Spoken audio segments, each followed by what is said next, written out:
Assalamualaikum warahmatullahi wabarakatuh.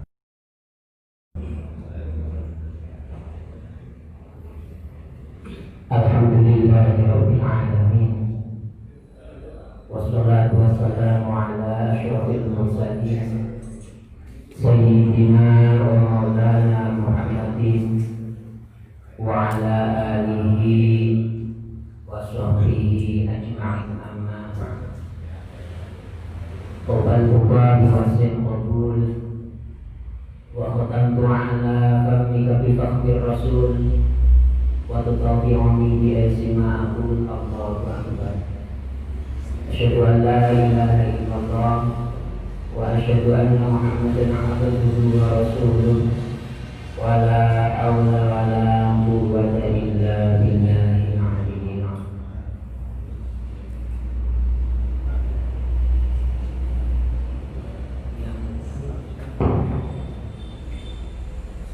Yang kita hormati sahabat-sahabat Ansor Kabupaten Kudus, yang kita hormati Direktur Astrogas Center dan Wakil Direktur Astrogas Center,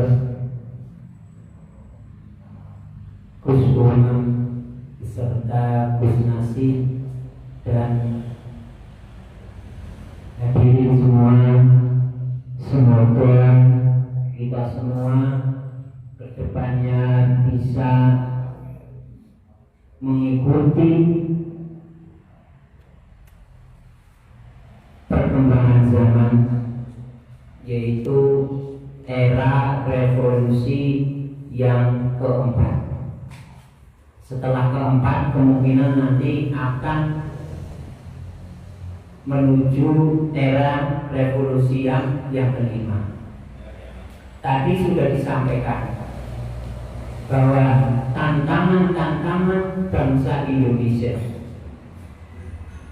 warga Indonesia, baik yang beragama Islam, beragama Kristen, beragama Katolik, dan lain sebagainya, baik dari Pulau Jawa, Pulau Sumatera, Sulawesi, dan sebagainya,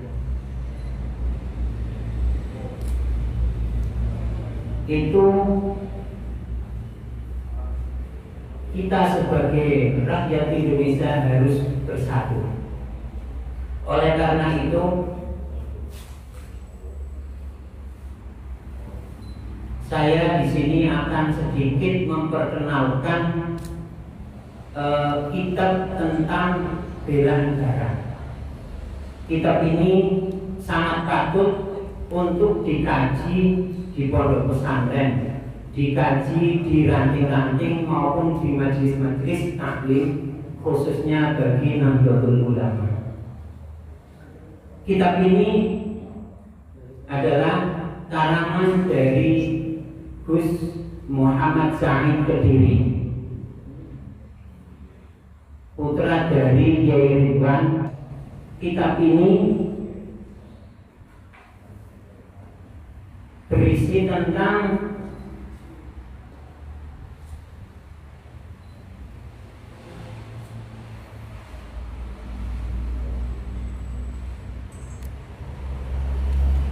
mindset atau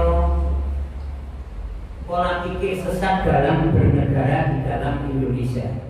Jadi pola pikir bangsa Indonesia itu harus benar dalam bernegara.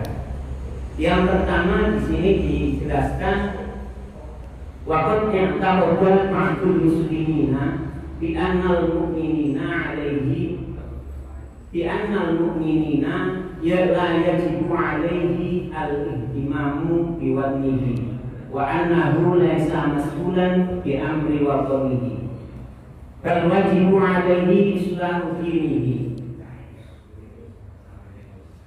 bal wajibu alaihi islahu dinihi faqat. Wa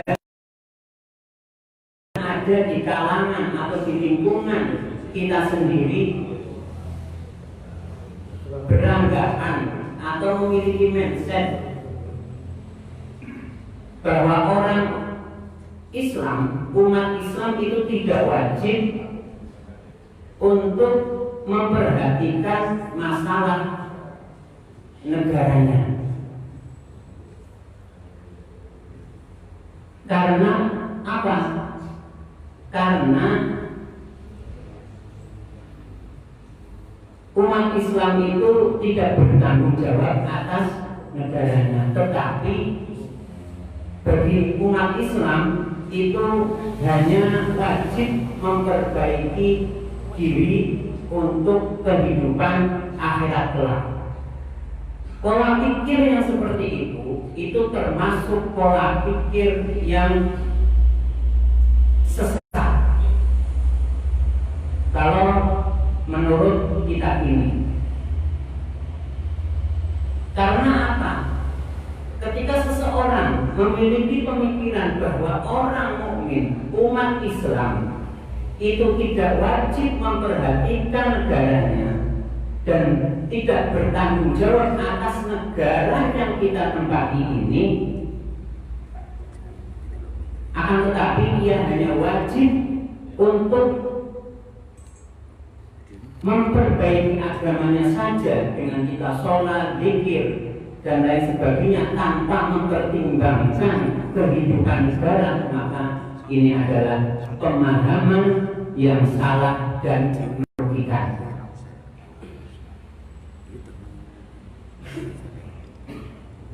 Karena menyebabkan kemunduran umat Islam di negara Rasulullah SAW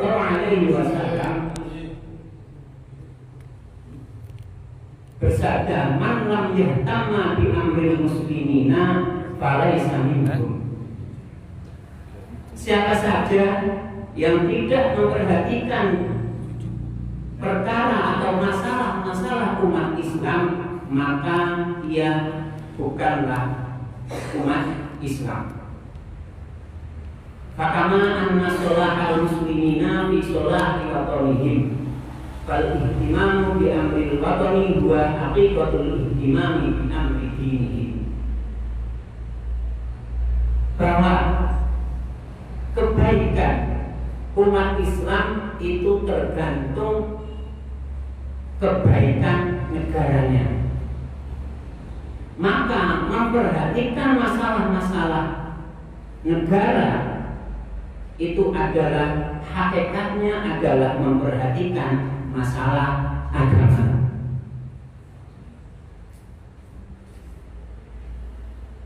Kita harus memikirkan negara dulu, baru agama. Misal tidak bisa bersamaan, tetapi kalau kita bisa memikirkan duanya, berarti kita harus dua-duanya harus jalan. Sebagaimana yang telah disampaikan oleh almarhum Romo Yai Maimun Zubair bahwa Indonesia nasionalis religius atau religius nasionalis, dan ini memang termasuk negara yang ahli sunnah, benar-benar ahli sunnah dari segi tawasudnya. Indonesia misalnya berpolitik di Indonesia di dalam dunia internasional itu berpolitik dengan politik bebas aktif atau ikut terhadap negara non-blok, tidak ekstrem kanan, tidak ekstrem kiri, tidak ikut Amerika yang kapitalis, tidak juga Cina atau sekarang dulu Uni Soviet yang komunis. Jadi di sini Indonesia adalah yang sebagaimana Islam, yaitu tawasud, tengah-tengah ahli sunnah dalam berkehidupan bermasyarakat dari segi agama negaranya.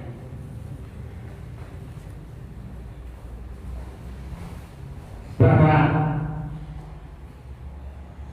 Indonesia, negara-negara Islam di Timur Tengah seperti Palestina, Suriah, Mesir, Yaman dan lainnya, bahkan kemarin hampir ke Indonesia. Perpecahan di Timur Tengah itu adalah korban dari konspirasi antara negara kapitalis dengan negara komunis. Bahwa negara-negara Islam itu menjadi jajahan, menjadi rebutan oleh mereka kaum kapitalis dan kaum komunis. Sebagaimana ahli sunnah itu sering dibenturkan dengan Syiah oleh Wahabi, padahal yang berselisih sebenarnya adalah Wahabi dan Syiah, bukan ahli sunnah. Itu ada di tengah, tidak Wahabi ya tidak Syiah, tetapi memang benar-benar di tengah, tidak ekstrem kanan, tidak ekstrem kiri. Dalam perekonomian,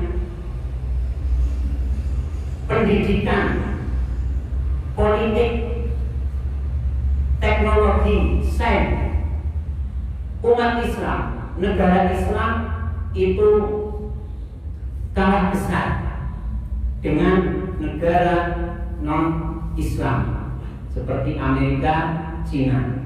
Nah, posisi sekarang Indonesia itu memang benar-benar menjadi korban oleh Amerika dan Cina untuk mengeksploitasi perekonomian, politik, sains, teknologi yang ada di Indonesia. Ini kalau melihat dari yang disampaikan oleh Gus Muhammad Said Lirboyo. Jadi anna sholah al-muslimina fi sholahi watonihim fal ihtimamu bi amril watani huwa haqiqatul ihtimami bi amri dinihim. Kebaikan umat Islam itu tergantung kebaikan negaranya. Negara kita sudah baik, maka memperhatikan masalah negara hakikatnya adalah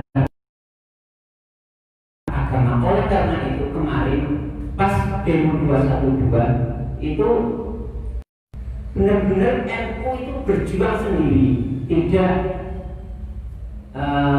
banyak ormas yang kurang mendukung. Kalau NU tidak tertolong, kemungkinan bisa seperti yang terjadi di Timur Tengah.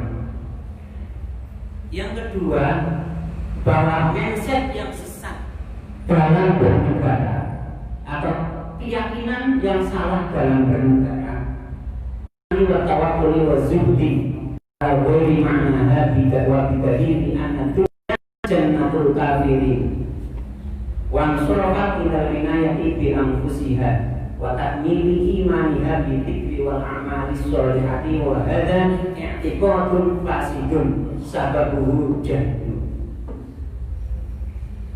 Bahwa umat Islam itu tidak usah memikirkan masalah seperti ini, bahwa perkara dunia itu tidak penting. Itu akan berbalik mengisi dirinya untuk menyempurnakan imannya, berzikir kepada Allah, beramal soleh, tidak memikirkan masalah negaranya. I'tikad atau mindset, pola pikir yang seperti ini adalah fasidun sababuhu al-jahlu, pemikiran yang sesat yang sebabnya adalah kebodohan. Jadi ada dua hal yang perlu kita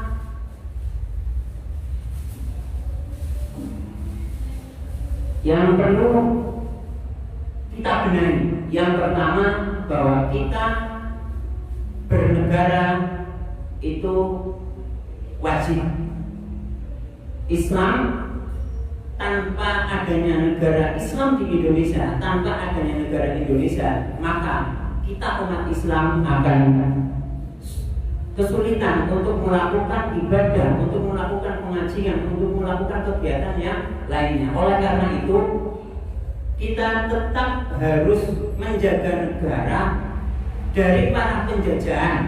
Dari kedaulatan NKRI kita harus pertahankan. Terus kedaulatan NKRI kita pertahankan, ekonomi kita harus bisa mengisi di berbagai bidang. Politik juga seperti itu. Media, teknologi sebisa mungkin untuk menghadapi era revolusi industri yang keempat, yang nanti ada sebuah wacana konon katanya di tahun 2030 800 juta pekerja di dunia itu akan digantikan oleh robot. Oleh karena itu, kita sebagai kader NU di masa yang akan datang, kita harus bersiap sedia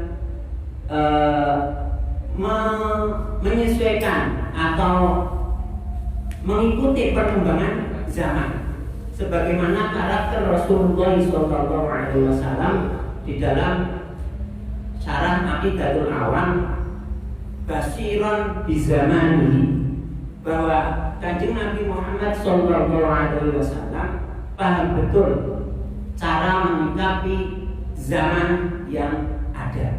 Ini yang pertama, karakter Rasulullah untuk mengikuti perkembangan industri, era industri yang keempat. Maksudnya adalah cerdas menyikapi realitas.